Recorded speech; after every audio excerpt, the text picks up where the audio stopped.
Masterpeace is all about mindfulness and creativity, and giving people the opportunity to put some time aside to do some mindful painting. Make sure you give yourself a nice amount of time, and make sure you enjoy it. So I am going to talk you through my top tips for painting, this painting in particular. So we've got the finished piece here, and then I've got a piece I'm going to do some kind of examples on here. So to start off with, I will talk about some anatomy. You don't really need to know much for this, but I've always found it really useful in my training, and it's nice to have that knowledge just to fall back on. It makes you, I think, a more confident painter. But I think the posture and the pose is really important. So she's in a seated position, cross-legged, arms on lap. I quite liked it because it felt very calm. Something which really helps artists center their model is a point called the pit of the neck. It's that kind of slightly, that dip in between your two collarbones, if you can kind of feel it on your own body.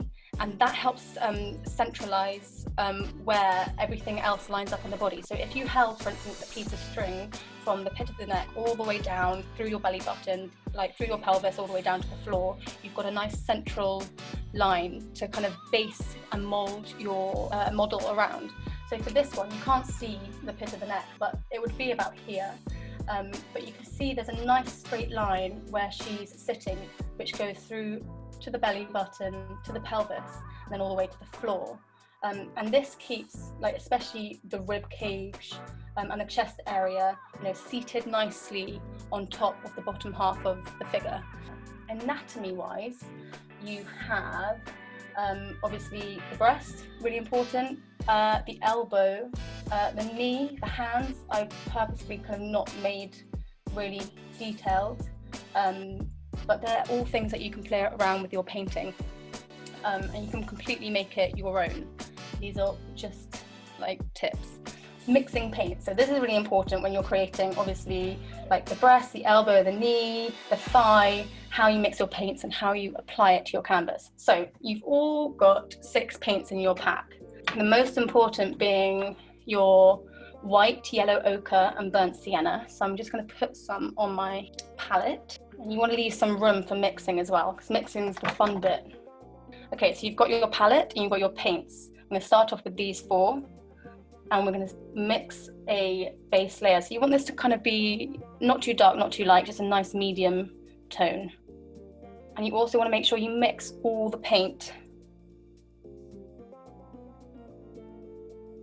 So that's probably a bit too dark, so I'll add quite a lot more white. It's quite a nice colour. I'm only using a little bit of paint to demonstrate, but so to start off with, I normally do a very thin layer, because I like layering paints but without it looking too clumpy and stodgy. So I've already layered it a little bit. I've also let quite a lot of the canvas show through. I love these canvases, they're natural. I just love how the texture and the colour comes through. So I use these all the time, but it's completely up to you. You might want to completely cover the canvas, you might want to do a background. I usually let some of it show through. So apply slightly thicker paint in some areas and thinner paint in others. It's basically just giving yourself the first layer to start forming your body. If you feel like you've made a mistake or you don't like something you've done, just wipe it off with kitchen roll. I use this kind of more like a rubber, or how I use it to form different paint strokes on my paintings as well. So kitchen roll is really important, and also for washing your brush. So make sure your brush is nice and clean between each colour change as well. So get lots of water on it and then brush it on some kitchen roll until you can see it's clean. Okay, so once you've got a nice base layer, then I usually start off with the highlights. You don't have to, it's just something I normally do. And so I need a bit more white. So acrylics dry really quickly. So seeing as I'm using only a tiny bit of paint, I'm just going to add the white to the base layer I've already got. But if you're using quite a lot of paint, you can make 3 different batches of the base layer and just add a light tone or a dark tone. But for the purpose of demonstrating, I'm just going to add it to my paint mix I've already got. Okay, so once you've got a nice light layer, I might add even a little bit more white.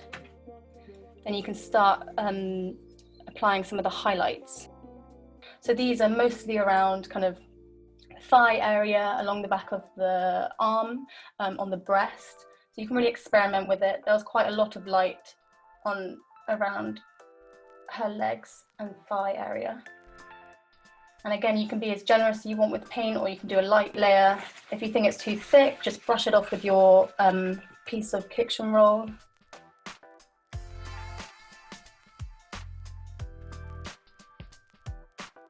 And really just take your time with it and relax into it. That's what's so nice about painting. And you might want to add some of the highlights in the breast.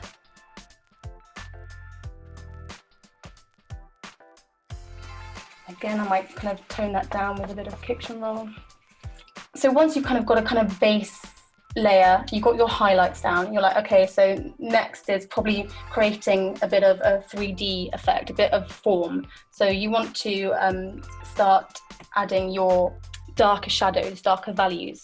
So again, using your same base paint mix, add the burnt umber to that, and you should create quite a nice, I'm going to do another base paint mix. So the other one's too light. Okay, so you're slowly getting a nice dark value you can add to the shadows. About okay, so especially along the arm. The arms are quite dark here, and you've got some nice shadowing under the breast and like down to the belly button and along the top of the thigh, which kind of creates a nice crease. Let's go along the arm and see what that looks like. It's probably not dark enough, so let's add some more burnt umber. And if your paint's too thick, just always add water. Okay, so let's see what this is like. A bit better.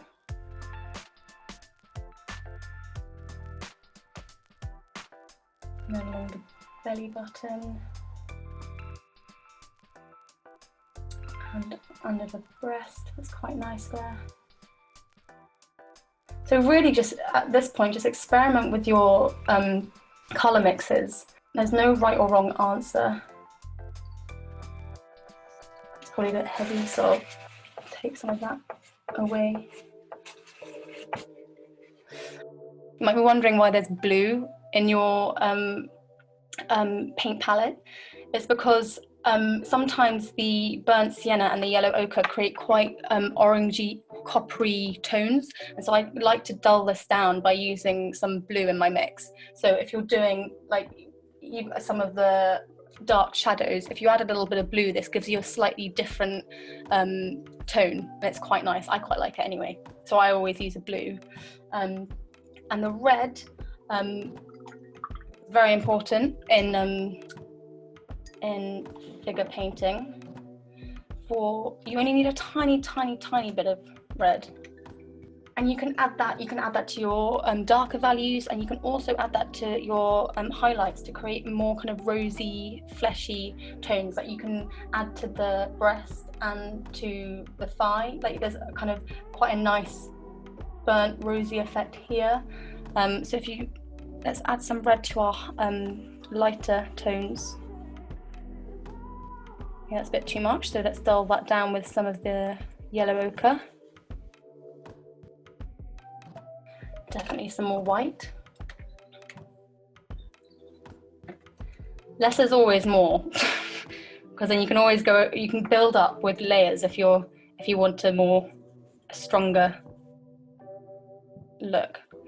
Okay, so that might work. Let's put some maybe along the breast that's slightly pinker. It's looking more flesh-like.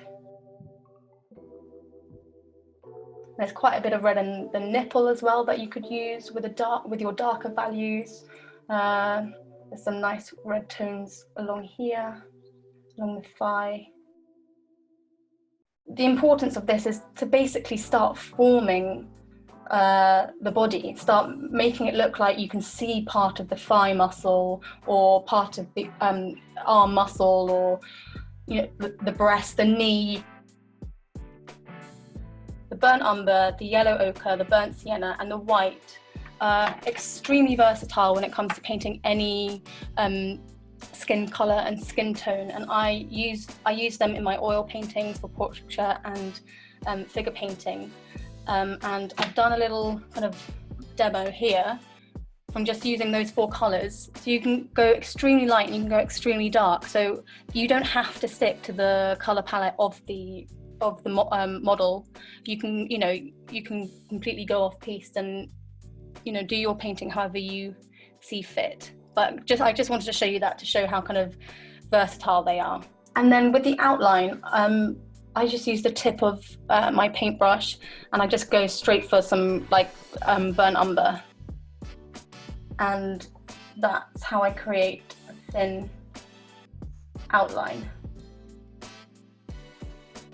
Okay, so I'm going to quickly talk to you about some edge work. So what I mean by edge work is the point in which kind of 2 brush strokes meet each other.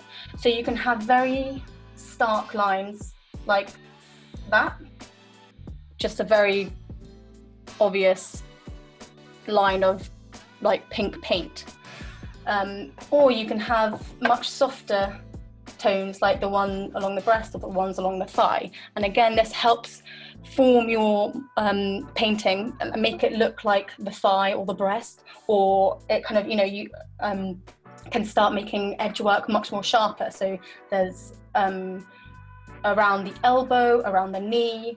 You can try and make the knee look really knobbly or kind of slightly more complicated, and it really it makes a difference on how you differentiate between the soft fleshy areas and the hard kind of bony areas of the body. The one thing I'd say with acrylics is they obviously dry really quickly, so I would do as much edge work as you can while you're applying and mixing your paints. So what I normally do is you want to have a pretty clean and dry brush, so just use your kitchen towel and water to do this. And with this example, you just gently, at the edge of the layer of paint, you just gently feather with the tip of your paintbrush, and it just creates a softer effect. If you feel like the water's taking some of the paint off, again, just reapply some of the paint. And you just merge it into the next layer of paint. So the water does take some of it off, so you can keep applying. And basically, I spend a lot of time applying, reapplying paint, doing edge work, sharpening edges, softening edges, and I just go round again until I'm happy with the piece. If you'd like to create slightly sharper edges, so maybe for the elbow, like, oh, that's, you want to show there's like a bit of bone there, so let's get a slightly darker